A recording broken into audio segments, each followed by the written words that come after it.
kauli ya Haji Sande Manara inaathiri kubwa kiasi gani ama inaathiri ipi? Haji ni mdau tu wa mpira kama walivyo wadau wengine wa mpira.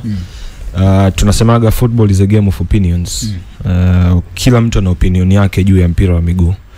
Kwa bahati nzuri kwake sasa hivi hana title ya uongozi, kwamba hamna klabu inayomtambua Haji Manara kama kiongozi. Kwa hiyo alichozungumza siwezi kupingana naye wala siwezi kuungana naye, kwa sababu naamini amezungumza kwa namna ambavyo yeye amelipokea lile jambo. Hizo ni opinion zake na haziwezi kuwa opinion zangu wala haziwezi kuwa opinion zako. Ni kitu ambacho yeye amekifikiria juu ya kile ambacho anaona kinafaa kukizungumza juu ya rais wa TFF. Okay, inawezekana labda nyuma ya pazia kuna mtu labda ndo kaagiza kafanya mambo bwana. Maana ukimsikiliza Haji Manara anakuambia najua wale hawawezi kuzungumza maana wanaogopa kufungiwa. Ndio hicho ambacho nilikuwa nakizungumza kwamba Haji tukasema labda ni maoni yake, lakini kumbe nyuma ya pazia kuna watu wengine. Bahati mbaya sana ni kwamba kuprove nyuma yake yupo nani haiwezekani. Yeye amesimama pale, tunamjua Haji, hicho alichokifanya si mara ya kwanza. Haji hata akiwa kiongozi hivi vitu anafanya. Yaani unaweza ukawa ni msemaji wa timu yako lakini mwisho wa siku kuhit viongozi wa TFF ni kitu ambacho amekuwa kikifanya. Kwa hiyo kusema kwamba kuna mtu fulani yuko nyuma ya Haji uwezo ukakiprove. Alichokizungumza yeye amekizungumza kama mmoja wa wanachama wa Young Africans. Ni sawa na leo mtafute mwanachama mwingine wa Yanga asimame hapa atoe opinion zake juu ya hicho ambacho kimetokea. Na ndio maana ndani ya kauli zake anasema kwamba anajua viongozi wa Yanga hawezi kuzungumza kwa sababu watafungiwa. Ni kweli kanuni za ligi yetu hazitaki kiongozi, kanuni za ligi yetu hazitaki mtu ambaye ni mwanafamilia wa ligi kuu kuizungumza kwa ubaya ligi kuu ama viongozi wa ligi kuu mbele ya hadhira, nikiwa kwenye media ama kwenye mitandao yako ya kijamii. Kwa hiyo yeye kusimama mbele anajua sasa hivi kinga alionayo ni kwamba yeye sio kiongozi. Utamfungia Haji Sande Manara sasa hivi athari kwake hamna. Hata yeye ameshakiri kwamba hana mpango tena wa kusimama kama executive kwenye mpira wa taifa hili. Kwa hiyo hata ukimfungia kwake haina madhara yoyote. Yawezekana kweli kuna watu nyuma ambao kwa sababu wanajua huyu mwamba sasa hivi hawezi kufungiwa wanajaribu kupush agenda zao kupitia yeye, lakini bad enough ni kwamba hatuwezi kukaa hapa na kuprove kwamba ni fulani amemtuma ama hajatuma. Okay, lakini yeye anaombi kwenda kwa uongozi wa kikosi cha wananchi Young Africans. Mkutano mkuu wa dharura. Unaona ni kitu ambacho wanapaswa kufanya kwa sasa na waende na mazungumzo ambayo alikuwa anazungumzia hapa. Binafsi si shauri, si washauri au si wapangii kukaa kikao cha dharura, mkutano wa dharura Dar es Salaam Young Africans, japokuwa nakiri kwa mujibu wa katiba ya klabu yao wana uwezo, wana haki na hawatakuwa hawajafunja sheria yoyote kukaa mkutano wa dharura. Jambo hili sensitivity yake, uzito wake na ukubwa wake, wakikaa mkutano wa dharura kujadili kama wanachama, kwa sababu klabu hiyo ni klabu ya wanachama na ndio klabu ya wanachama yenye wanachama wengi rasmi na hai Afrika Mashariki na Kati. Nguvu ya klabu ya Yanga kupitia wanachama wake tumeiona katika nyakati kadhaa enzi. Kipindi cha bakuli survival ya klabu hiyo ilikuwa kupitia hisani na jitihada na jasho na damu la wanachama hawa. Wanachama hawa wakija kukuuliza haya maamuzi yako kama kiongozi, kwa nini kikatiba ibara inaruhusu kuja kukaa kujadili kutokana na uzito wake, ili tutakapozungumza uzungumze kama kiongozi wa Yanga lakini unazungumza kama kiongozi uliotumwa na wanachama wa Yanga. Kwa nini tusikae kikao na waelewa? Kwa hiyo hiyo nafikiri ni maamuzi yao binafsi ambayo wana haki kikanuni, wana haki kikatiba. Ni wao tu sasa kuamua kuona kama moja ya njia za kutafuta usuluhishi na utatuzi wa malalamiko yao. Mkutano ni sehemu yake. Okay, anyway, maana unajua kuna mengi sana nyuma ya pazia. Utasikia alikaa hapa madarakani ya kwa Sifa. Tulimbeba. Huko sijui nimefanyaje. Tuachane na hilo. Kwenye miongoni mwa vitu ambavyo of course vinaendelea kuzungumzwa kwa sasa ni ile ambayo inaonekana majibu ya bodi ya ligi kuelekea kwa wananchi Young Africans, zile ambazo zimevuja wakanda. Vitu vya msingi ambavyo vimeainishwa pale ni vile ambavyo mara nyingi kwenye kanuni vinahitaji ama vinaweza vikafanya game kuhairishwa. Mfano mambo ya kiusalama, sivyo? Issue ya mvua na mengineyo mengi. Ukienda kwenye ile barua ambayo inaonekana kwamba imeelekezwa Yanga wamejibiwa. Kwamba Yanga wamejibiwa. Hivyo vitu vimetajwa. Siku zote huwa nasema hapa, mtu ametafuta kwa kuna watu ambao wamechagua kwa hukumu Simba baada ya mechi kutochezwa. Kuna watu wengine wamechagua kwa hukumu Yanga kwa sababu wanaamini kwamba Yanga walituma mabouncer uwanjani kwenda kuwazuia Simba kufanya mazoezi. Lakini watu wengi sana wanawaacha bodi ya ligi. Hawa ndio culprit namba 1 kwa nini mchezo hujachezwa.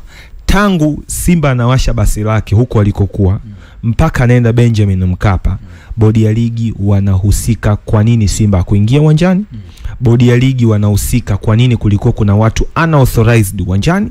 Bodi ya ligi wanahusika kwa 100% kwa nini Simba anawasha basi anaondoka Benjamin Mkapa pasi kufanya mazoezi.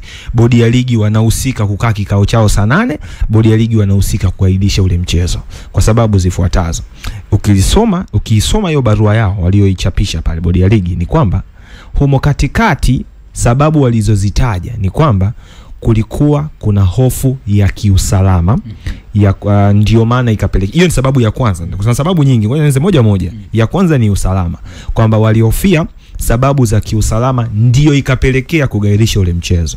Sasa tuje kwenye tukio lenyewe, tutafute sababu ya kiusalama. Hapo kwa sababu za kiusalama unajua wameandikaje? Sababu za kiusalama ambazo zingeweza kutokea kabla, wakati na baada. Good enough ni kwamba tukio lilitokea mbele za watu. Watu walilishuhudia lile tukio. Kwenye sequence ya yale matukio ya dharura ambayo yanapaswa bodi ya ligi kugairisha mchezo, tukio la usalama lipo. Well and good, tunawapa hiyo credit kwamba waliweka pale usalama ukiwa hafifu mnaosha kugairisha mchezo. Sasa tuje tutafute ni usalama upi unaozungumzwa hapa. Simba Sports Club wamefika uwanjani. Ukiliangalia ile tukio kwa ushahidi wa picha za mjongeo mpaka Simba anaondoka, anageuza basi, hakukuwa na vurugu iliyopelekea watu kupigana. Hapakuwa na vurugu iliyopelekea uvunjifu wa miundombinu, either ni geti, either ni mali zilizopo karibu, nikimaanisha mali labda sijui ni zile fence, sijui whatever, mabasi yaliyokuepo pale, wala hapakuwa na athari ya moja kwa moja kwa binadamu, nikimaanisha kupata majeraha kwa watu ama vifo kwa watu. Kwa hiyo hapo mkuu wa usalama mzee wetu Hashim, yeye anaingia katikati hapo kwa heshima nilionayo juu yake. Mzee wetu alishindwa kabisa kufacilitate usalama wa Simba kuingia uwanjani kwa sababu ifuatayo. Meneja wa uwanja baada ya kusema hana taarifa, match commissioner alipeleka taarifa kwamba hawa watu, which hata hiyo meneja wa uwanja kutokuwa na taarifa nalo ni kosa la bodi ya ligi pia. Kwa nini umtaarifu mtu kama watu wanakuja kufanya mazoezi? Simba labda hajatoa taarifa, but kwa mujibu wa kanuni zenu leo kwenye barua ukisoma mstari wa kwanza wanasema kwamba klabu haipaswi kutoa taarifa ikiwa inaenda kufanya mazoezi. It means sio lazima, si ndio hivyo? It means wewe kama bodi ya ligi kichwani mwako kwa mujibu wa madaftari yako kwenye kanuni unajua kwamba ni lazima klabu itaenda, whether wewe wanaenda, whether wawe hawaga waende, lakini unajua kabisa kanuni inataka niwe nimefanya kitu fulani. Meaning lazima uwanja uandaliwe, meaning lazima officials wako wote wawepo pale uwanjani, either huyo mtu aje ama huyo mtu asije, si ndivyo? Ukiangalia uwanjani hakukuwa na official hata mmoja wa bodi ya ligi. Officials na wataja hapa: moja, commissioner wa mchezo; 2, general coordinator wa mchezo; 3, msimamizi wa kituo; 4, mkuu wa usalama. Hawa wote hawakuepo, meaning bodi ya ligi walishindwa kufacilitate haya mazingira ya Simba kutrain. Number 1. Tukija sasa kwenye ile hoja ya usalama, nimegusia hapa vitu ambavyo vinaweza tukasema kama ni usalama. Mpaka Simba anaondoka hakukuwa na athari yoyote ile kwa binadamu wala miundombinu iliyokuwa pale uwanjani. Baada ya ripoti haikutoka, meaning mkuu wa usalama mzee wetu Hashim alishindwa kabisa kuorganize safety ya Simba tu kuingia ndani ya gate. Meaning ni failure ya moja kati ya personnel wa bodi ya ligi. Huyo mtu wa pili. Cha tatu, tumeamka asubuhi baada ya mzee wetu Hashim Mguto kusema kwamba mechi iko pale pale. Tukiwauliza sababu za wao kukaa kile kikao, hakuna sababu yoyote ambayo italink na usalama, bali sababu pekee ambayo iliwafanya waitane kwenye vikao ni barua ya Simba kusema kwamba watahususia mchezo. Hiyo ndio sababu wao kwenye kikao.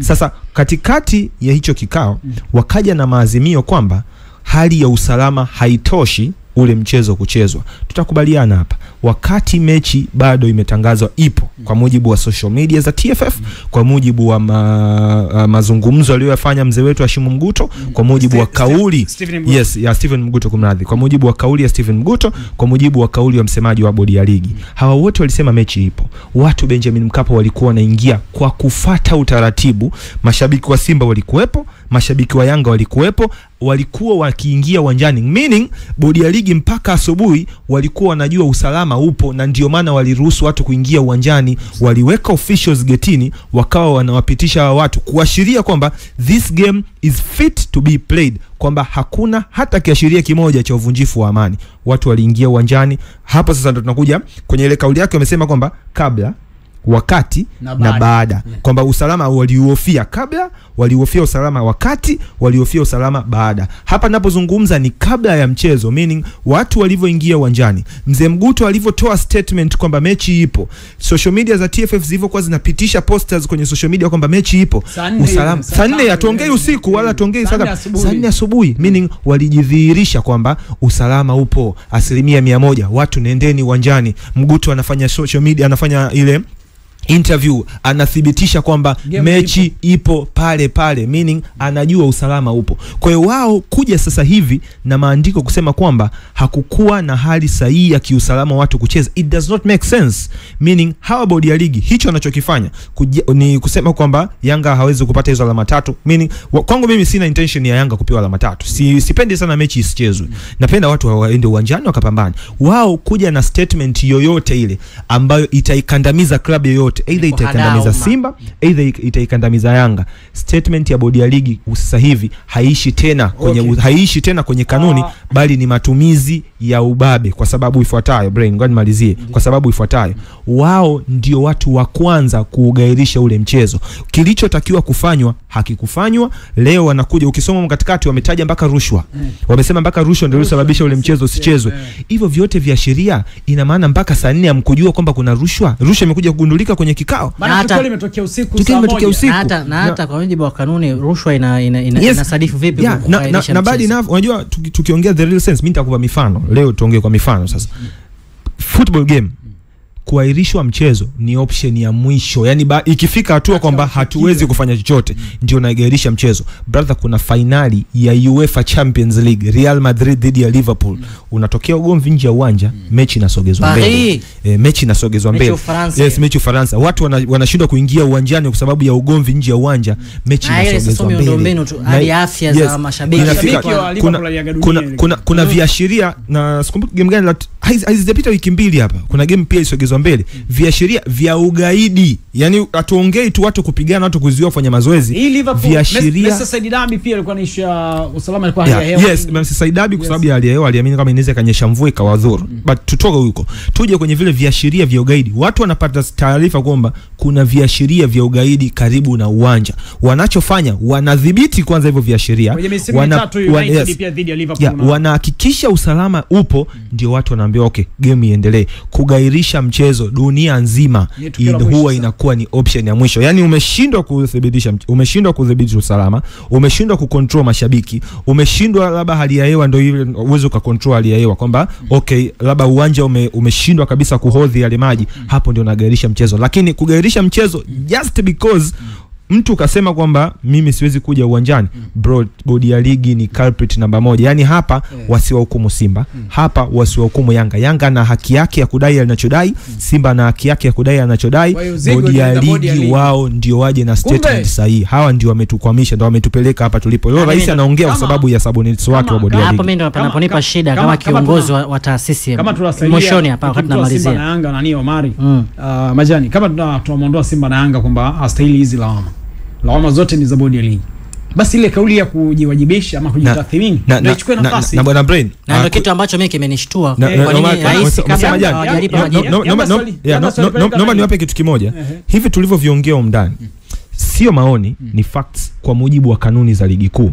Nitakupa hapa kwa mfano kanuni kuanzia ya 35 mpaka kanuni ya 37 inamzungumzia match commissioner, inamzungumzia mkuu wa kituo, inamzungumzia GC.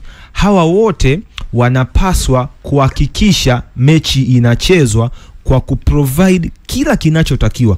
Nilivyoviongea hapa na ushahidi wa vitu vilivyopo ni kwamba hawa wote walishindwa kuhakikisha mchezo unachezwa. Kwanza kwa kushindwa kuprovide usalama, pili kwa kushindwa kufacilitate Simba kuingia uwanjani, tatu ni kwa kutokuwepo tu Benjamin Mkapa Simba anavyofika. Okay, kama tunamtoa Simba na Yanga, bodi ya ligi ndo anayehusika. That means kwamba kumbe kuna haja yao kujitathmini. Kwa hili Yanga swali peleka timu. Taratibu mashabiki swali ingia. Baadaye swali train Yanga. Mashabiki swali toka. Tulipata taarifa ambazo negative pale, labda kuna athari nini na nini. Zingeonekana. Maana hii hoja bwana haitokuwa ya msingi. Hoja hiyo haijawahi kuwa ya msingi. Kwa hii barua ambayo inaonekana ni ya majibu kuelekea kwa wananchi wa Africans. Yani na hiyo kanuni ambayo anazungumzwa kwamba Yanga amekiuka inaeleza nini? Kanuni ya 47:18. Ningetamani sana pia kujua hicho. Sasa hiyo kanuni inaeleza hivi. Pale inapotokea klabu ama timu ikakaidi kutotii maagizo ya bodi ya ligi, sio? Italazimika kulipa faini ya mpaka milioni 10 ama mkato, na yani either hichi kimoja kati ya hivi viwili nitavyotajia ama vyote. Faini ya mpaka milioni 10 ama kushushwa daraja. Kwamba kwa mujibu wa kanuni, kitendo cha Yanga kwenda kwenye mchezo namba 184, mchezo ambao wao wanaamini kikanuni wako sahihi kwenda, mchezo ambao bodi ya ligi imeughairisha saa 8 mchana kwa mujibu wa kanuni wanaoamini iko sahihi, na bila kupeleka officials yoyote kwenye mchezo huo kwamba hautambuliki, Yanga kwenda manake ni kukinai maagizo na maelekezo ya bodi ya ligi, na athari zake ni kulipa faini ya mpaka milioni 10 ama kwenye mabano na kushushwa daraja. Marekebisho ya mwaka 2024 yanasomaji wa kanda. Hiyo hapana shaka pia ilikuwa 2023. Japo ya 2024 toleo toleo jipya. Kanuni ya 47:18 yenyewe ime-exclude tu hicho kipande cha kumshusha mtu daraja. Wameishia tu kwamba fine hizo, lakini kwenye kipande kile cha kushusha daraja naona pale wamejistahi. Wameona ukienda na kanuni ya 2023 inasema hivyo. Kwa maelezo yako wewe. Ya wananchi kushushwa. Wametoa tu kipengele cha mtu kushushwa daraja. Na hizo fine. Na hicho nachokikuwa kina maana. Kushusha mtu daraja. Sasa unajua hata hii kanuni hii ya mtu kutokufuata maagizo, labda wangetaja sababu ipi ambayo wanaamini Yanga hawajaifuata.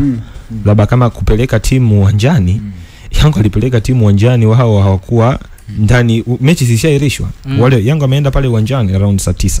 Ndio. Mmeshaambiwa wao walitoa taarifa kutoka saa 8. Yaani timu zishapokea hizo barua. Bwana tushawatumia kwamba hamna mechi. Yanga walipeleka timu sijui saa 9, sijui saa 10, wanaingia uwanjani saa 11. Wamefika uwanjani Benjamin Mkapa, walivyofika wameingia uwanjani, wametrain, wameondoka. Wametangaza kikosi chao, wameondoka, si ndivyo? Kwa hiyo waje hapo watuambie labda kama kile alichokifanya Yanga ni kosa. Wakisema kwamba kile alichokifanya Yanga ni kosa, prove it kama ni kosa, because kwa namna ambavyo nimekuwa nikishuhudia, kwa sababu wanadai kwamba wao wamewatumia barua ya kuahirisha game. Yanga wamecheza mechi ya ligi. Wao wamekaidi, umepeleka timu. Wamepeleka timu wapi? Kwenye sababu za Yanga kudai haki yao. Maana wao wanasema walifuata taratibu zote za mchezo. Sasa kama saa 8 walitoa taarifa kwamba game haipo, that means kwamba hakuna taratibu zozote za game ambazo inabidi ziendelee. Hamna taratibu ya game inabidi iendelee, si ndivyo? Taratibu za game kuendelea huwa zinakuwa initiated na nani? Si wao wenyewe, bodi ya ligi, kwamba timu ikifika uwanjani ndio inabidi wakague. Yanga walikaguliwa? Hakukaguliwa. Hawajakaguliwa. Wanavyoingia uwanjani labda kuna mtu alienda kuhesabia pale wamezidi ama hawajazidi. Hayupo. It means hakukuwa na utaratibu wowote uliokuwa unaendelea kwa mujibu wa TFF.